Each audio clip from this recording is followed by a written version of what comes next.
Por que estas eleições do Brasil importam tanto para os Estados Unidos? Não há muitas coisas em que ferrenhos opositores em Washington, como o estrategista de Donald Trump, Steve Bannon, e o senador socialista Bernie Sanders, consigam concordar, mas ambos e muitos outros políticos e agentes públicos reconhecem de modo unânime que há muito em jogo quando os brasileiros forem às urnas no próximo dia 2.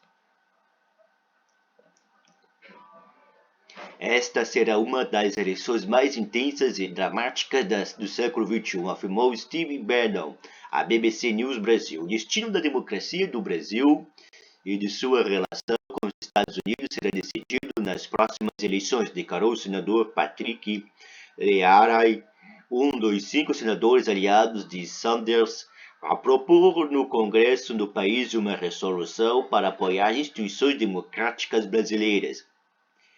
E embora autoridades brasileiras dos Estados Unidos se esquivem de cometer ou digam que o pleito é um não assunto da relação entre os dois países em uma recente recepção na capital americana, em comemoração aos 200 anos da independência do Brasil, esse era justamente o pano de fundo da maior parte das conversas.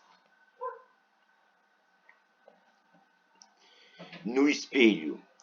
O destino das duas maiores democracias das Américas parecem ter se entrelaçado nos últimos tempos. Estados Unidos e Brasil enfrentam desafios semelhantes e compartilham interesses comuns.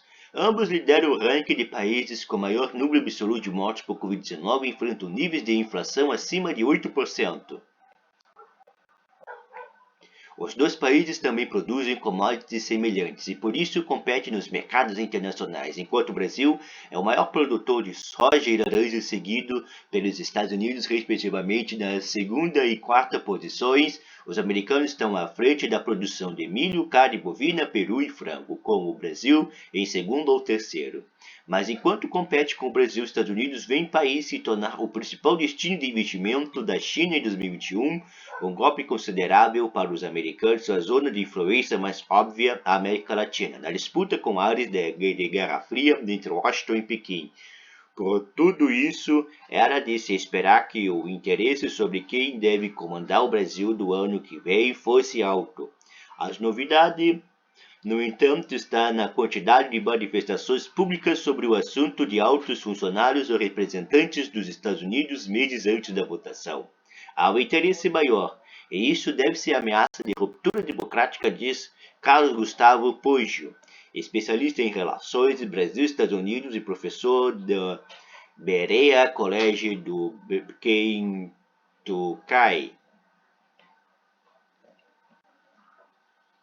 Desde a redemocratização, argumenta ele, os pretos foram pacíficos, sem sobressaltos. Agora temos um presidente que não deixa muito claro se vai obedecer aos resultados das urnas e que tem uma relação próxima com os militares, diz Poggio.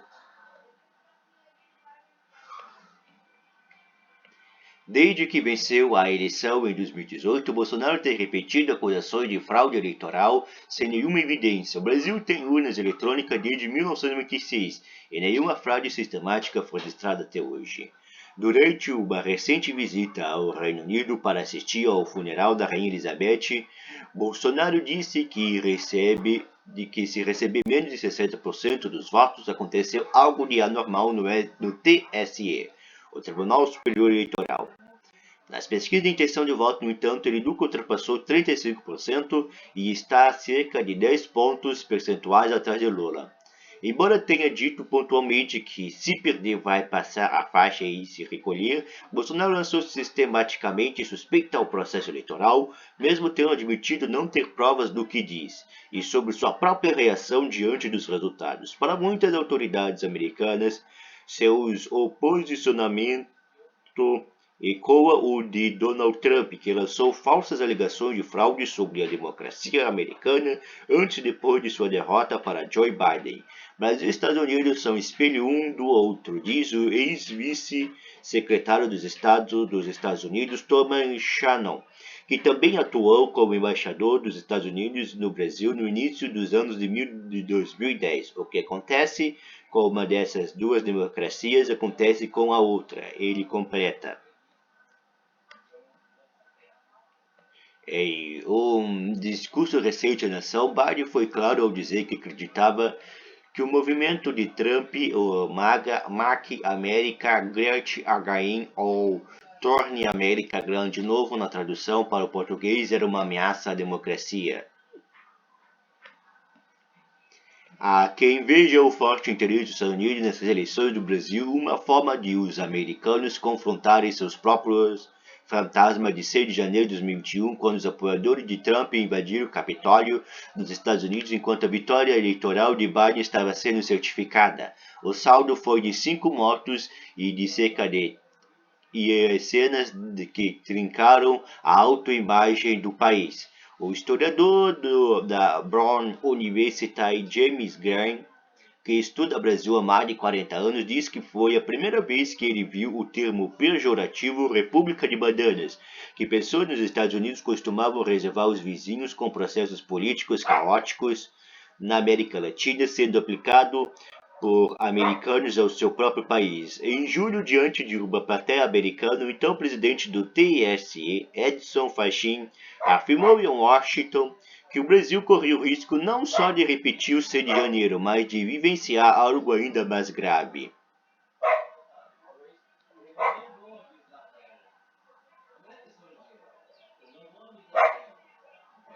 Diante de tudo isso, os americanos começaram a se mover mais intensamente desde o fim do primeiro semestre.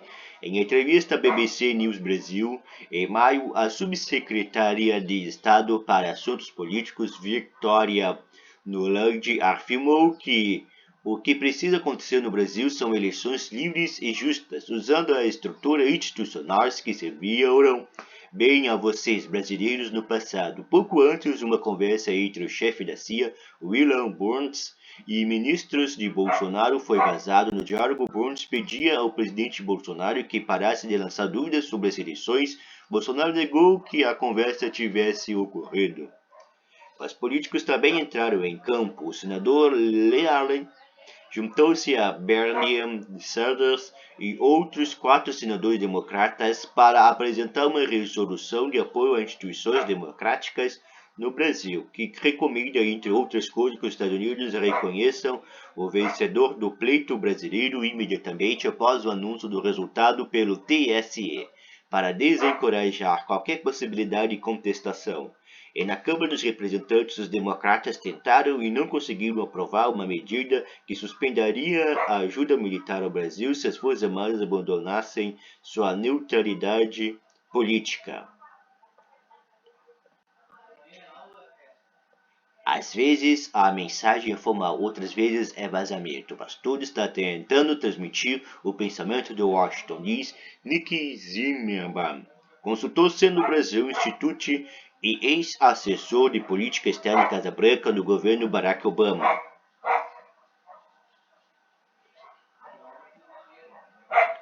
Para Zimmerman, o que está em jogo não é só a situação do Brasil, mas uma questão mais ampla de política internacional dos democratas e de parte dos republicanos sobre ameaças globais à democracia. A democrática multilateral, construída para a Segunda Guerra Mundial, está em risco de uma forma que jamais esteve nos últimos 80 anos. E isso é algo que os Estados Unidos vão lutar para defender, diz Zimmerman. Trupe dos trópicos e Lula em estilo Biden. Questionar o processo eleitoral não é a única semelhança entre Trump e Bolsonaro, que também é conhecido fora do Brasil como Trump dos trópicos. Ambos fizeram campanha como outsiders, prometendo lutar contra as elites políticas, mesmo que Bolsonaro já fosse um veterano do Congresso Nacional. Ambos incentivaram o nacionalismo e a posse de armas e denunciaram os chamados globalismo e ideologia de gênero. Ambos dominaram a comunicação direta com o eleitor via redes sociais. Bolsonaro é um grande herói para todos, diz Bannon. que vê no Brasil como parte fundamental do movimento populista de direita global. Ele está no nível do primeiro-ministro húngaro conservador e autoritário Viktor Orbán, como alguém que defende a soberania e construiu o movimento popular de bases. Ele tem evangélicos, ele tem pessoas da classe trabalhadora. Se você olhar para o bolsonarismo do Brasil, é muito parecido com o movimento MAGA, diz Esteban Bradão. Do outro lado dessa disputa eleitoral está Lula, cuja trajetória os americanos comparam com a do próprio Biden. Ambos vieram de origens humildes, de famílias de trabalhadores braçais e se tornaram referências nacionais na política, ocupando altíssimos postos antes de voltar às urnas. Biden como vice-presidente de Obama, Lula como presidente. Ambos sempre tiveram na negociação seu principal ativo e costuraram coalizões amplas para garantir que os líderes populistas de seus países estivessem apenas um mandato. No caso de Lula, há 8 ex-candidatos a presidente entre seus aliados, que inclui o líder do Movimento dos Trabalhadores Sem Teto, Guilherme Boulos, e ao ex-presidente do Bank of Boston, Henrique Meirelles.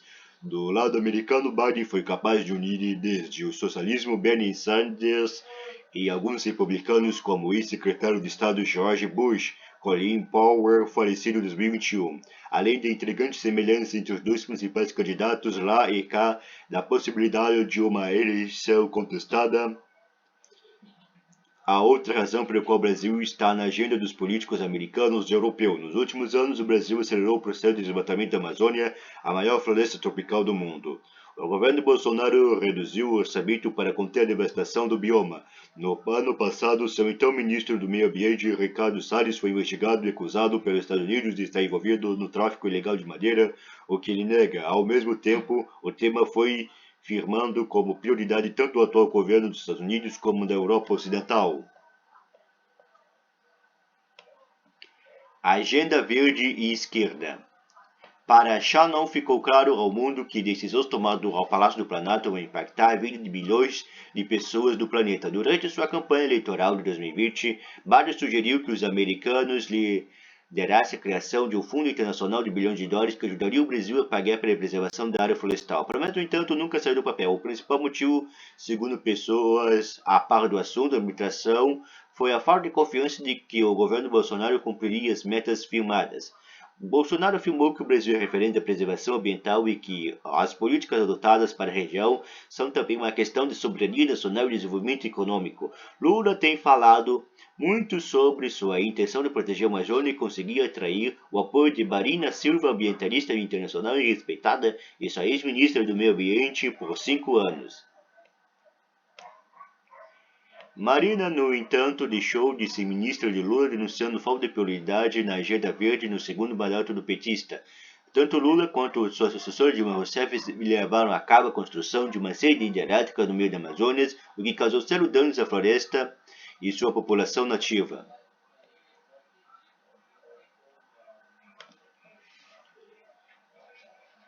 Se a nova postura mais verde de Lula agradar os Estados Unidos, há muito mais insatisfação com sua relação próxima com regimes de Cuba, Nicarágua e Venezuela. O que Lula tem tentado suavizar com declarações sobre a necessidade de alternância de poder nesses países.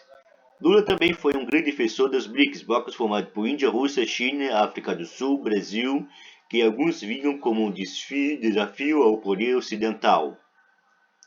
Em contrato sobre Bolsonaro em 2019, pela primeira vez da história o Brasil votou a favor do embargo dos Estados Unidos a Cuba, junto com os próprios Estados Unidos, Israel e contra 187 outros países. Diante de Biden, Bolsonaro teria lembrado que funcionaria como um escudo contra o que chama de disseminação do comunismo na América Latina. Ainda assim, mesmo sob protestos americanos, o presidente brasileiro visitou o presidente Vladimir Putin em 2022, apenas 2 semanas antes do início da guerra da Ucrânia. Para achar, independentemente de quem vence a eleição do Brasil, será uma grande jornada internacional com quem os Estados Unidos precisam trabalhar com pretensão de dominar. A diferença entre o Brasil e os Estados Unidos é que os Estados Unidos são uma superpotência global e ele sabe disso e diz ele. O Brasil é uma superpotência e ainda não descobriu.